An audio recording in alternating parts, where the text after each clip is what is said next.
विद्यार्थ्यांनो, आपण last video लेक्चरमध्ये फ्रिक्वेन्सी मेजरमेंट यूजिंग CRO पाहिलेला आहे। दोन पार्ट्समध्ये आपण फ्रिक्वेन्सी मेजरमेंट केली आहे। एका पार्टमध्ये म्हणजेच पहिल्या पार्टमध्ये आपण डायरेक्ट मेथड यूज केली आणि दुसऱ्या पार्टमध्ये आपण लेसाजेस फिगर किंवा लेसाजेस पॅटर्न मेथड यूज केलेली आहे।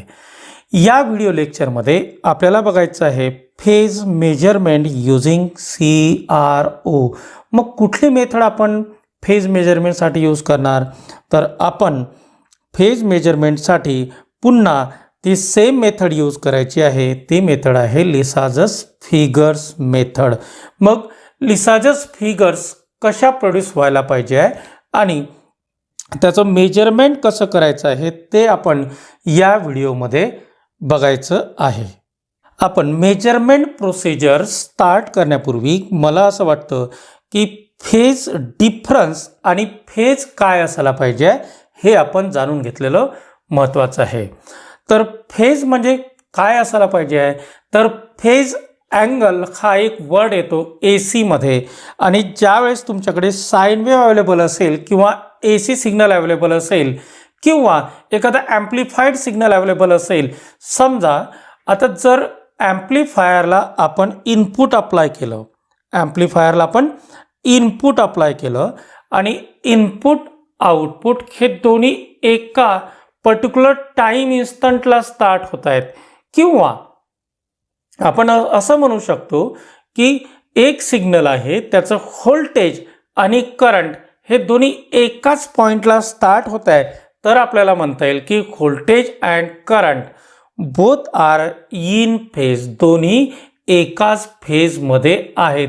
म्हणजे दोघांचा फेज अँगल जो असेल तो काय असायला पाहिजे? 0 असायला पाहिजे।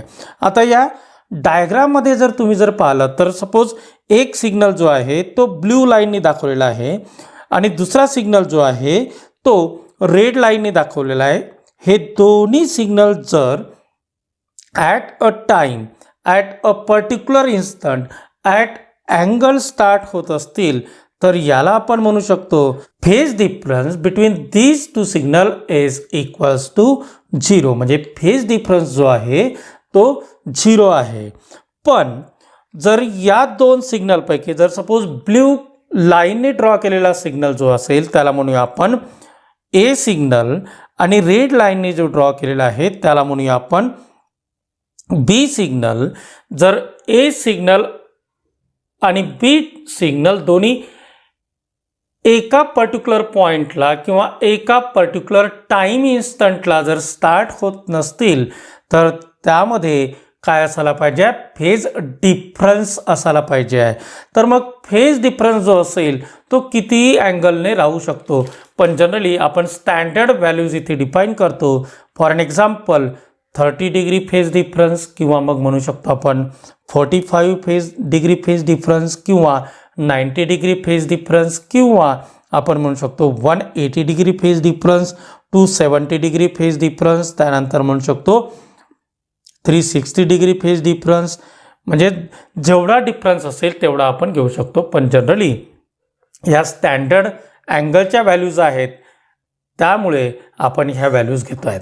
आपल्याला कॉन्सन्ट्रेट करायचं आहे काही पर्टिक्युलर अँगल्सवर, ते म्हणजे 0 डिग्री फेज डिफरन्स म्हणजे दोन्ही ॲट अ टाईम स्टार्ट होत आहेत, त्यानंतर दुसरा असेल 45 डिग्री, त्यानंतर असेल 90 डिग्री, त्यानंतर असेल 270 डिग्री, त्यानंतर असेल 270 आणि 90 मध्ये काही डिफरन्स नाही, फक्त एवढा डिफरन्स आहे की ज्या वेळेस याची पॉझिटिव्ह पीक असेल त्यावेळेस दुसऱ्या सिग्नलची निगेटिव्ह पीक असायला पाहिजे आहे। ओके, त्यानंतर 360 डिग्रीज। तर ह्या काही स्टँडर्ड डिग्रीज आहेत, स्टँडर्ड फेज डिफरन्स आहेत, ते आपल्याला बघायचं आहे। म्हणजेच काय पॅटर्न जनरेट होईल आणि त्यावरनं आपल्याला कसं आयडेंटिफाय करायचं आहे ते आपल्याला या व्हिडिओ लेक्चरमध्ये बघायचं आहे।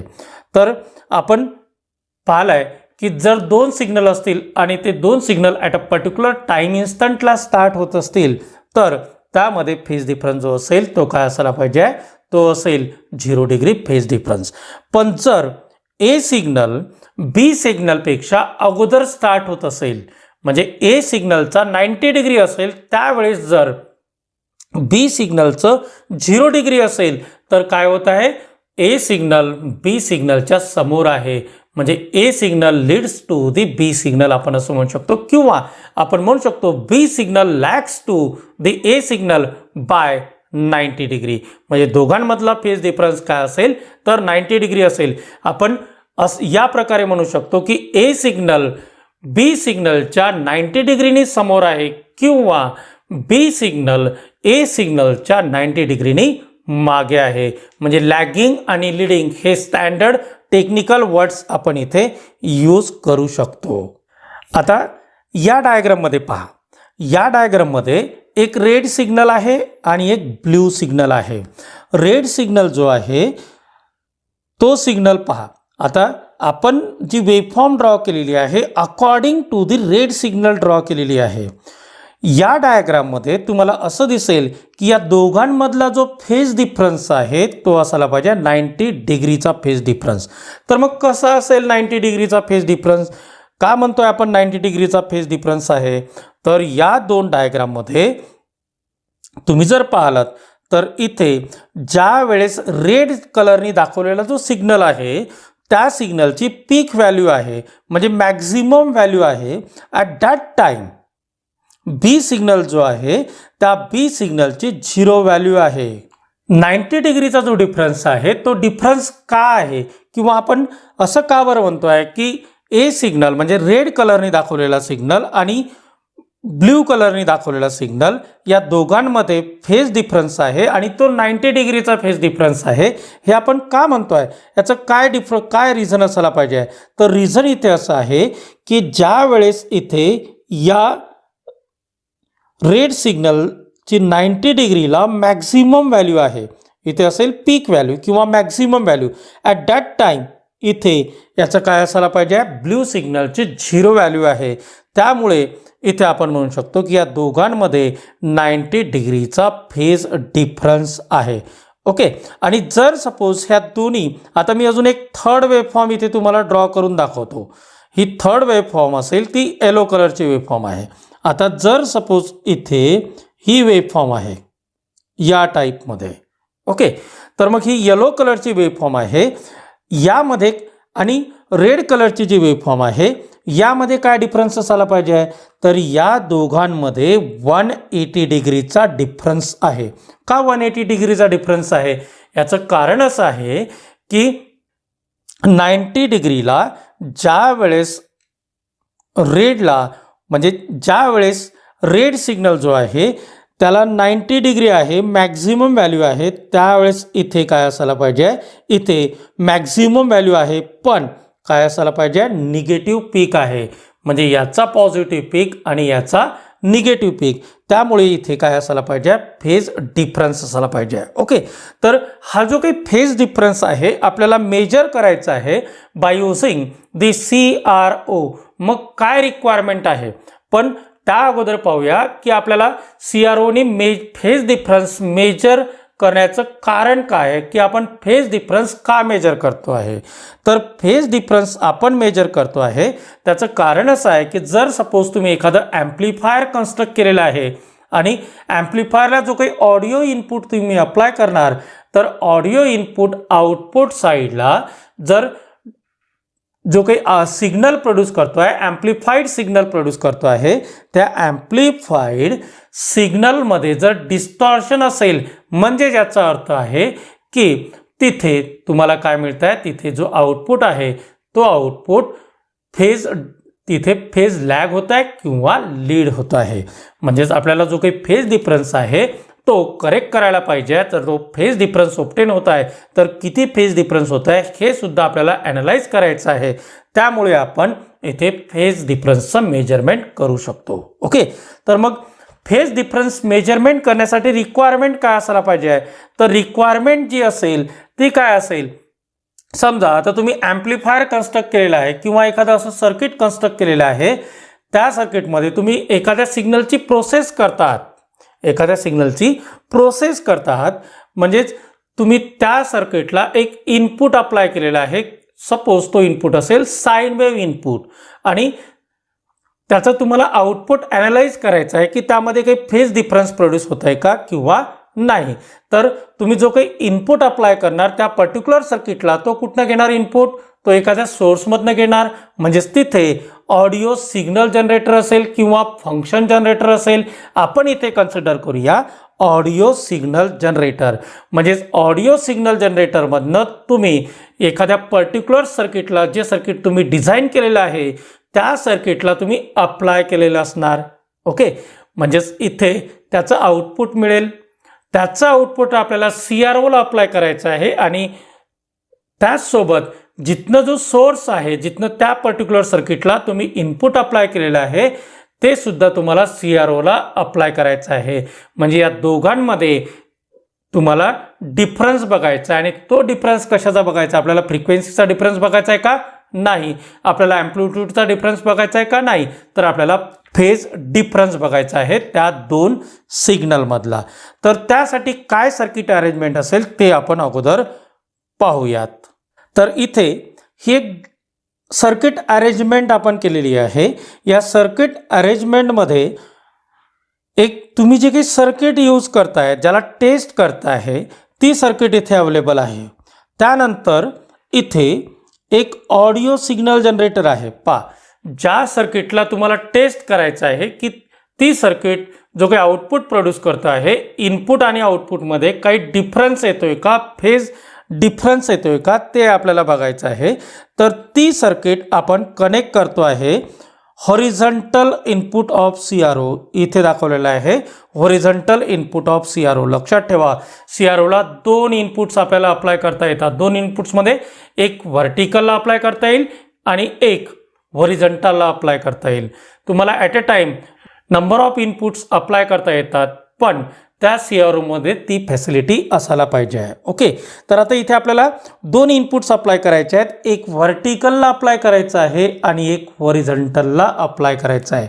व्हर्टिकलला जो आपण अप्लाय करणार तो ॲक्च्युअल इनपुट असेल, तो असेल सिग्नल जनरेटरचं इनपुट, सिग्नल जनरेटरचं आउटपुट. आणि सिग्नल जनरेटरचं आउटपुट जे असेल ते आपण अप्लाय करतो आहे जे सर्किट तुम्ही डिझाईन केलेलं आहे, जे सर्किट तुम्ही कन्स्ट्रक्ट केलेलं आहे त्याला.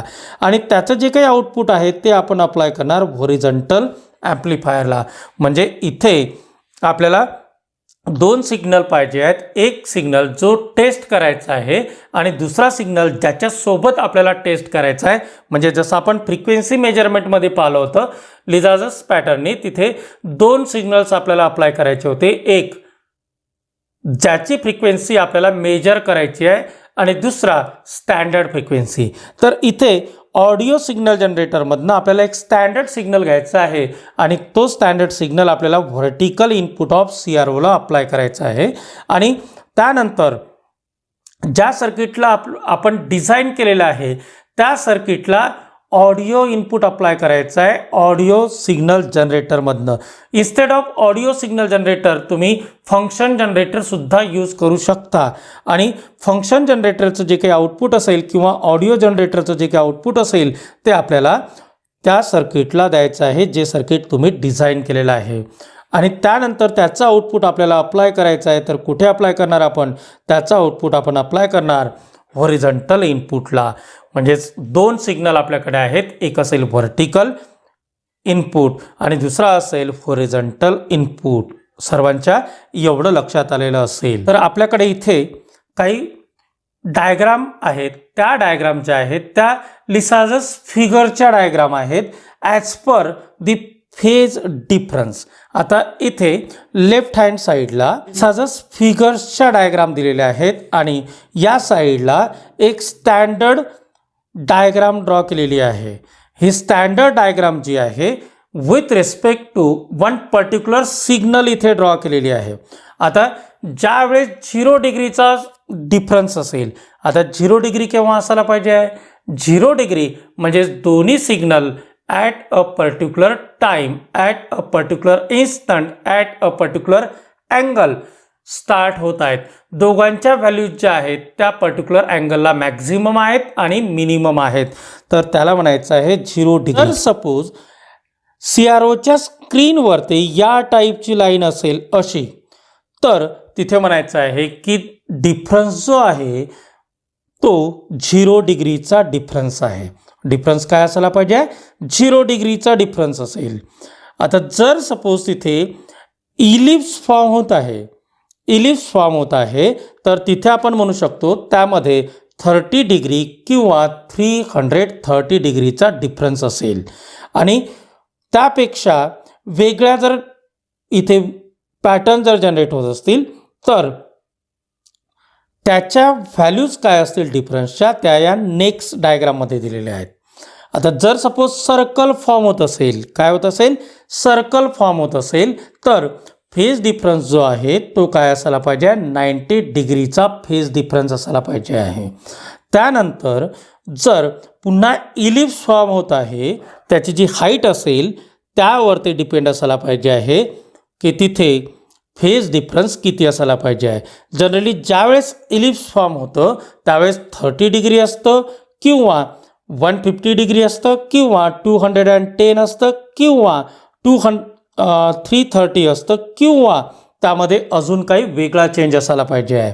तर तो वेगळा चेंज कसा असेल ते सुद्धा आपण पाहणार. फक्त जस्ट आपल्याला काही इथे पर्टिक्युलर डिग्रीज लक्षात घ्यायच्या आहे. तर 0 डिग्री केव्हा असेल?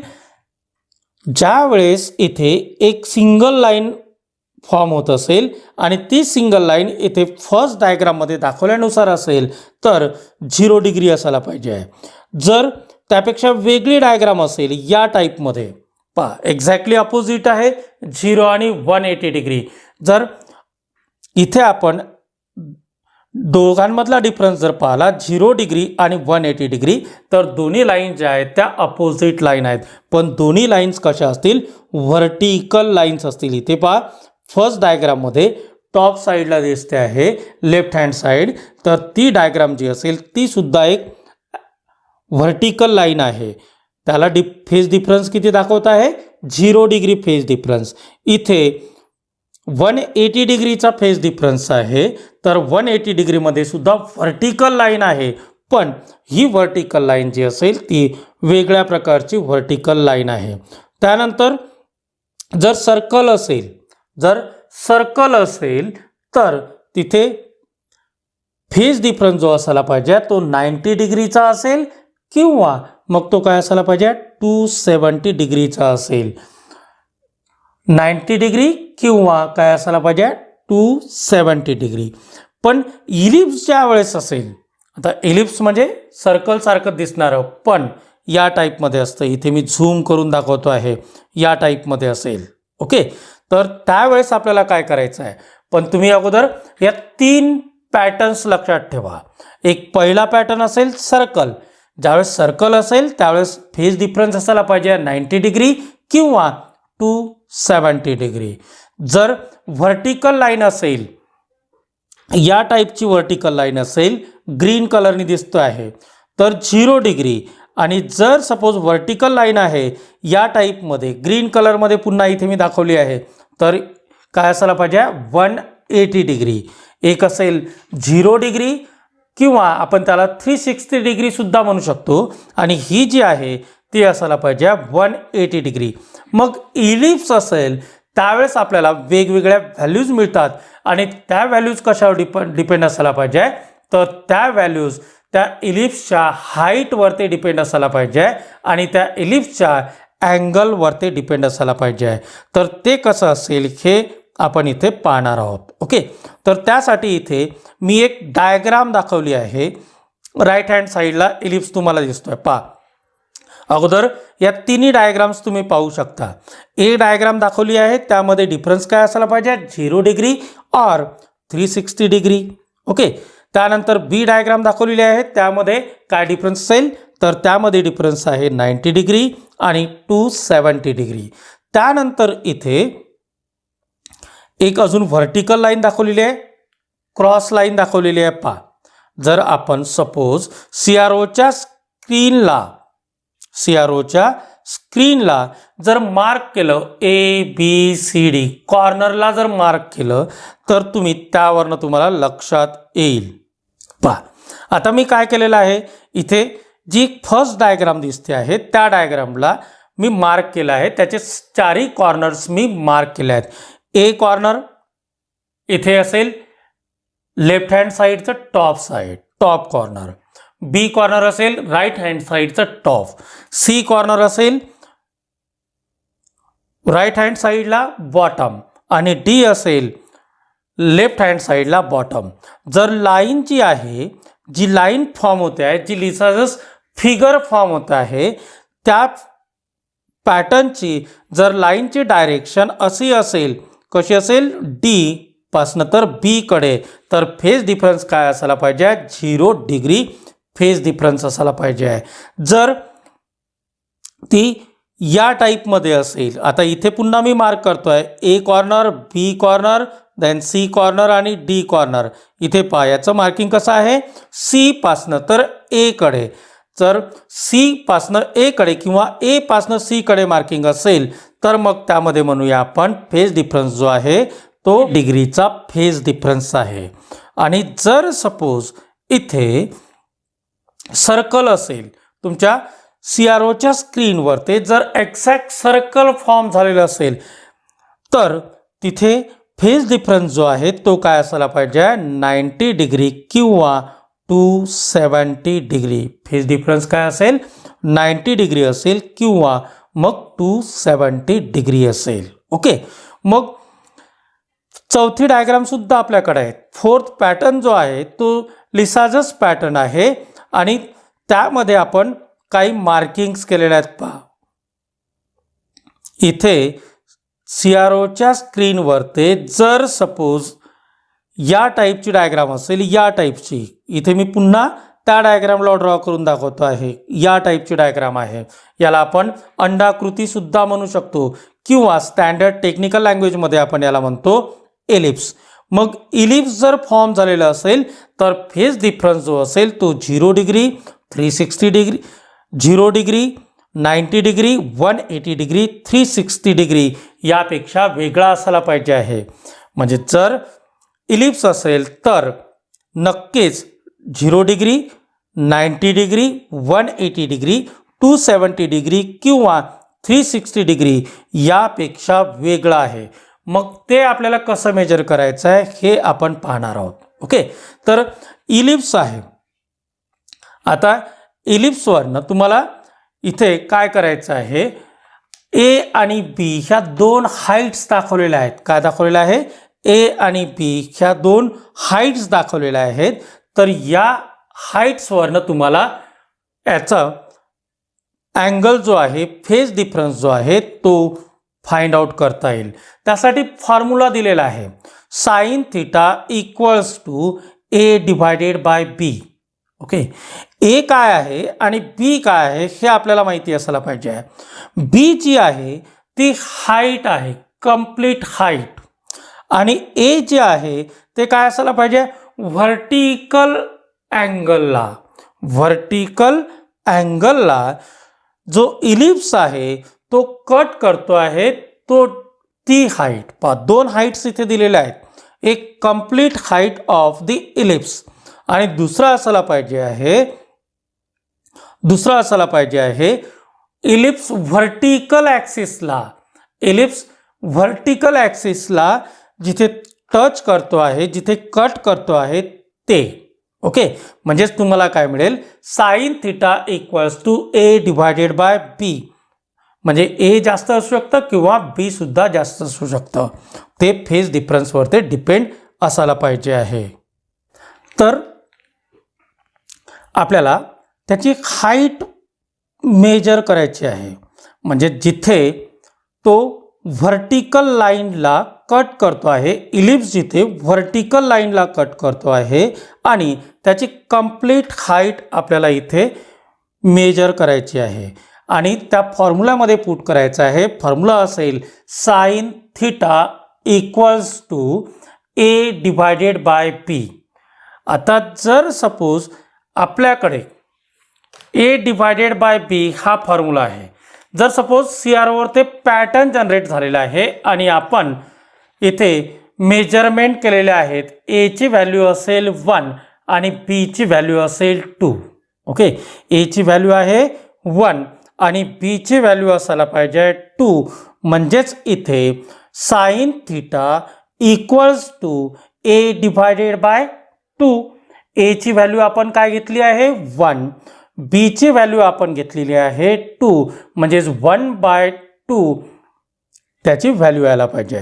म्हणजे साइन थिटा इक्वल्स टू 1/2. आपल्याला साइन थिटा पाहिजे का? नाही, आपल्याला फेज अँगल पाहिजे आहे आणि तो फेज अँगल आपण थिटानी इथे दाखवलेला आहे. म्हणजे थिटा इक्वल्स टू काय यायला पाहिजे? Theta equals to sine inverse of a/2, म्हणजे साइन इनव्हर्स ऑफ 1/2. आणि जर तुम्ही पाहिलं साइन इनव्हर्स ऑफ 1/2 म्हणजे ती किती यायला पाहिजे? ते यायला पाहिजे 30 डिग्री. म्हणजे जे आपण एक्झाम्पल घेतलं ज्यामध्ये ए जे आहे ते 1 आहे आणि बी जे आहे ते 2 आहे, तर इथे फेज डिफरन्स जो असेल तो किती असायला पाहिजे? तो असायला पाहिजे 30 डिग्री.